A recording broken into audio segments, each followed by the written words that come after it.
안톤 체호이나 셰익스피어들은 사람이 너무 많아가지고 좀 앞뒤 계속 돌려봤거든요. 근데 얘는 얼마 안 돌려봤어요. 좀 뿌듯했잖아요. 그래서 몰리에르 괜찮은 것 같습니다. 일단은 인간 혐오자라는 희곡은 주인공 알세스트가 사람의 위선, 그런 아첨 같은 걸 굉장히 싫어하는 주인공이에요. 그런 주인공이 여러 사극의 인물들의 아첨을 무시하고, 잠시만요, 말이 꼬였다.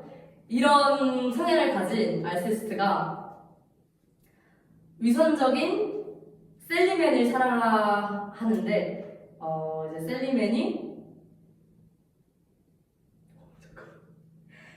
다른 남자들에게도 애정이 담긴 편지를 보는 걸 알게 되자 알세스트가 자신의 잠시만요. 좀 설명하고 해도 돼요? 좀 설명하고 해보겠습니다. 줄거리를 대충 쫙 요약을 해보자면요. 알세스트라는 인물이 있었어요. 알세스트는 상당히 아첨이나 그런 위선적인 면모를 싫어하는 사람이에요. 하지만 이 시대에는 사교계의 아첨이 굉장히 당연시됐던 시대고, 근데 이러한 아첨들을 싫어하는 알세스트를 친구인 필링트는 굉장히 걱정을 합니다. 왜냐면은 이 친구가 이제 재판에 연루가 됐는데 그 재판에서 판사에게 자신의 무죄를 변호하지 않겠다, 선처를 바라지 않겠다라고 얘기를 하거든요. 그렇게 시작을 하는데, 그런 알세스트에게는 사랑하는 여인이 한 명 있었습니다. 바로 그 이름하여 셀리맨인데요. 셀리맨은 굉장히 매력적인 20살의 과부예요. 그 과부라는 점이 다른 귀족들에게도 굉장히 큰 매력으로 다가왔는지, 다른 귀족들도 셀리맨을 굉장히 탐냈다고 해야 되나? 굉장히 마음에 두고 있는 상태였어요. 하지만 알세스트와 셀리맨이 만나고 있는 사이였고, 그러던 와중에 오롱트라는 궁정에서 이름 날리고 있는 한 귀족이 알세스트에게 찾아와서 혹시 제가 당신을 정말 존경하는데 제 시를 한번 평가해 주실 수 있으실까요? 라고 물어봐요. 그래서 시를 딱 들은 알세스트는 야, 네 시 그렇게 쓰면 안 될 것 같아. 너 형편없다. 라고 말을 합니다. 그거에 오롱트가 굉장히 화가 나요. 화가 나서 명예훼손으로 재판을 넘겨버립니다. 그런 와중에 알세스트가 셀리맨의 살롱에 알세스트와 그 두 후장 아카스트와 클리장트르가 셀리맨과 대화를 하기 위해 셀리맨의 살롱에 모여있는데 모여있어? 모여있는 와중에 이제 알세스트가 온 거죠. 대화를 하고 있는 와중에. 그렇게 해서 왔는데, 대화를 나눈다 보니까 이제 알세스트, 자연스럽게 셀리맨의, 공격적인 구조? 비판적인 말투? 뭔가 남을 깎아내리는 그러한 면모들이 나오게 돼요. 그런 면모들이 이제 그 두 후작 때문에 나오게 되는데, 그걸 알세스트가 보고 당신들이 이렇게 하니까 나의 셀리맨이 이런 말을 하게 되는 거 아니냐, 이런 식으로 싸움이 붙습니다. 하지만 셀리맨은 두 후작을 변호하고, 그런 거에 이제 화가 난 알세스트는 오케이, 나 쟤네 갈 때까지 안 가. 나 여기 있을 거야. 이렇게 하면서 셀리맨의 살롱에 있는 와중에 이제 알세스트의 뒤부하가 와서 얼른 가보셔야 될 것 같다고. 여긴가? 잠깐만. 재판에 넘겨졌다는 소식을 듣게 돼요. 아까 오롱트가 자신을 명예훼손으로 넣었다, 이런 얘기를 듣게 되는 거죠. 하지만 그 알세스트는 전혀 뭔가 기죽지 않았습니다. 나는 그 시가 구려서 그렇게 얘기를 한 거다, 이런 식으로 얘기를 하는데, 하지만 오롱트의 입김이 너무 센 나머지 알세스트는 재판에서 패배하게 됩니다. 하지만 그걸 알세스트는 전혀 의연하지 않았어요. 나는 이 진 걸 가지고 이 세상의 부조리함을 기록으로 남겨놓겠다, 이렇게 얘기를 하는 거죠.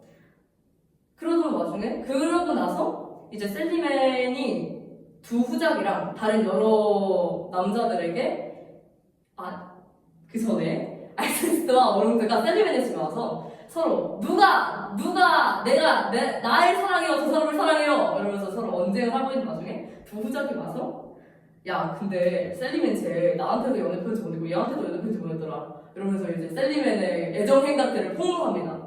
그거에 이제 오롱드는 저는 이건 좀 아닌 것 같아요. 알세스트 씨 결혼하세요. 이렇게 해서 알세스트에게 셀리맨의 마음을 내주고 알세스트도 난 당신의 행적 다 이해할 수 있어요. 그냥 같이 우리 시골로 내려가서 삽시다.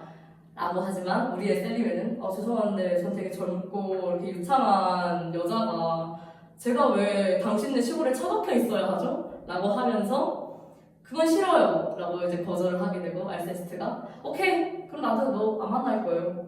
오케이 난 시골로 떠나겠습니다. 하고 이제 끝나는 내용이에요. 그게 줄거리 요약이 아니라 이 책을 설명해버렸는데 줄거리 요약이 저한테 너무 어려웠어요. 이야기를 요약하는 방법이 뭐였죠, 지금? 어떤 성격을 가진 누가 어떠한 사건들을 만나면서 어떻게 변해간 이야기였나요? 그러면은 그렇게만이라도 해볼까요? 주인공이 누구예요? 알세스트요. 알세스트가 어떤 상황에 처했죠? 어떤 상황? 처음에요? 아니면 신분이 뭐죠? 귀족이요. 어디 나라에? 프랑스 그래서 사극에 가입되어 있어요, 안 되어 있어요? 돼 있어요. 사극에 가입되어 있는 귀족 알세스트가 그다음 사극에 가입되어 있는 귀족 알세스트가 어떤 사건을 만나죠? 이 사건을 뭘로 잡아야 될지 모르겠어요. 뭐가 중요한? 이 작품이 이야기하고 있는 게 뭐죠? 저는 인간의 모순이라고 생각을 했어요. 모순 중에도 어떤 모순을 이야기하고 있다고 생각해요? 모순 중에서요? 인간은 자기 자신에게 되게 반대하고 남을 조금 더 쉽게 평가하려는 게 있는 거거든요. 그래서 인간이 가진 이거 뭐라 그러죠? 나는 안 그럴 거야. 나는 내로남불? 위선? 네, 그걸 얘기하고 싶었던 것 같아요. 제가 봤을 때는 거기에 초점을 두고 이야기를 하면 좋을 것 같은데요. 위선. 그럼 오른트가 나와야 되나?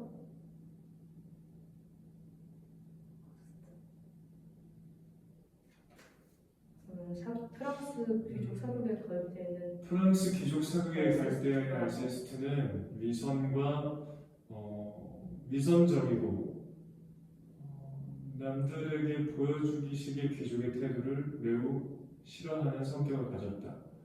그럼에도 인간의 아름다움을, 내면의 아름다움에 혹하는 게 아닌 외적인 아름다움에 혹해서 셀리맨에게 구애하지만 그 구애하는 셀리맨 역시 자기의 외적인 아름다움을 포기하지 못한다. 그래서 알세스는 결국에 자기 자신도 위선적인 존재라는 걸 깨닫지 못하죠. 맞아요. 깨닫지 못하고 고집스러운 자기 모습을 유지하며 그냥 사회를 떠나버리는. 끝이 나는 이야기 네. 정도가 되겠죠. 그 사이에 너무 많은 일들이 있지만 네. 결국 이 작품이 이야기하고자 하는 건 인간의 위선된 모습, 또 프랑스 귀족 사극에서 벌어지는 사랑이라는 감정 교류가 진실된 사랑이 아닌 어떤 신분과 위치, 그리고 보여지는 것, 외적인 모습에 대해서 평가하고 또 그걸 알고 사용하고 그런 모습들이 되게 속세에 찌들어 있는 모습들을 이야기하고 있죠. 근데 중간에 그 사람이 재판에서 지면서 사극에서 탈퇴당하는 위기까지 처해 있는 거예요. 그래서 이제 사랑하는 여인에게 진짜 사랑한다라는 말을 표현하기 위해서 나는 떠나요. 다 버리고 떠납시다. 했을 때 이 여자 뭐라 하죠? 제가 왜요? 내가 나이 먹고 50대에서 네. 미래를 그려봤을 때 당신과 늙어서 그 시골에 있으라는 그런 말인가요? 저는 아직 젊은데요. 제가 거기서 박혀 있는 거 말도 안 되는 것 같은데요. 여자가 본인의 아름다움을 주장하며 내 아름다움을 젊음의 아름다움을 이용하겠다라고 그 말을 하는 것 자체가 위법행위는 아니죠. 잘못된 건 아니에요. 사회적 통념상 봤을 때. 근데 그게 이 작품에서 이야기하기로는 위선적이고 인간의 외형적인 못된 연모? 연만 외모 지상주의, 음. 적인 느낌, 속세, 애쩌는 느낌을 이야기하고 있는 희극인 거죠. 근데 이게 사실 저는 희극의 기준이 저는 따르티프가 희극인 줄 몰랐어요. 따르티프. 네, 어떻게 희극이에요, 그게? 희극의 기준이 뭐예요? 말 그대로 인물이 처한 상황에서 벗어나지 못하고 안주에 있으면은 아니 인물이 처한 상황에서 벗어나지 못하고 뭐 예언을 벗어나지 못한다거나 네. 인물이 어떻게든 자신의 운명을 벗어나려고 노력하지만 그 운명을 벗어나지 못하는 게 비극인 거고 네. 그 반대가 희극인 거죠. 운명을 벗어나면 근데 또 이런 몰리에르의 희극들은 네. 풍자성, 해학적인 메시지가 강하기 때문에 귀족 혹은 왕족을 건들거나 혹은 맞아요. 되게 이제 벼슬아치들의 그런 면모들을 이야기하면서 해학적으로 풀어내니까 희극이라고 보는 거죠. 해학적으로 풀어내서 희극이라고 보는 거예요? 그 당시 시대의 배경을 생각해서 이 공연이 이때 되었으면 어떤 영향을 끼쳤을까를 생각하고 읽는 게 작품 해석하는 데 도움이 됩니다.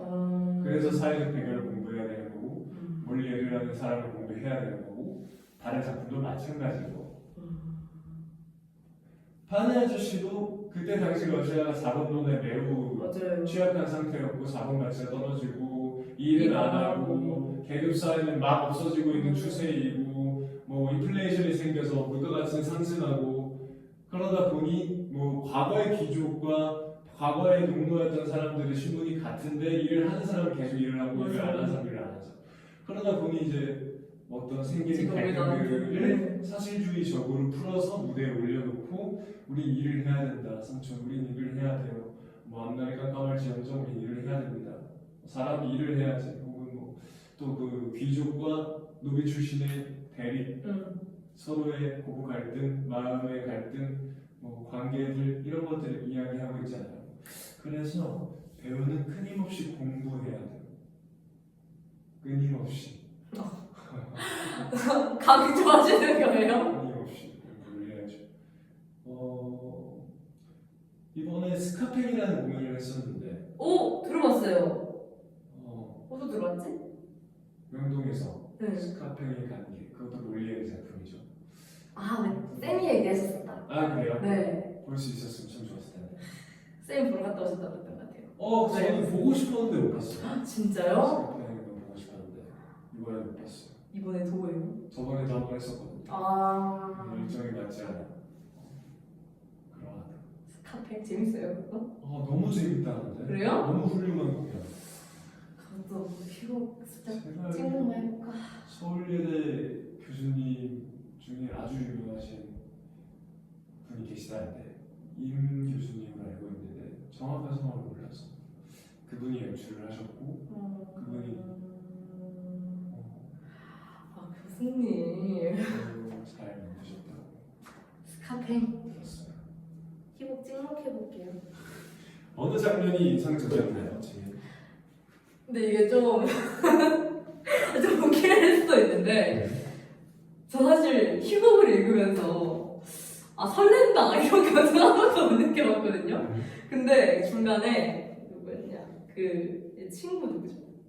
필링트랑 엘리앙트랑 대화하는 두 분 중에 엘리앙트가 이제 알세스트를 좋아하잖아요.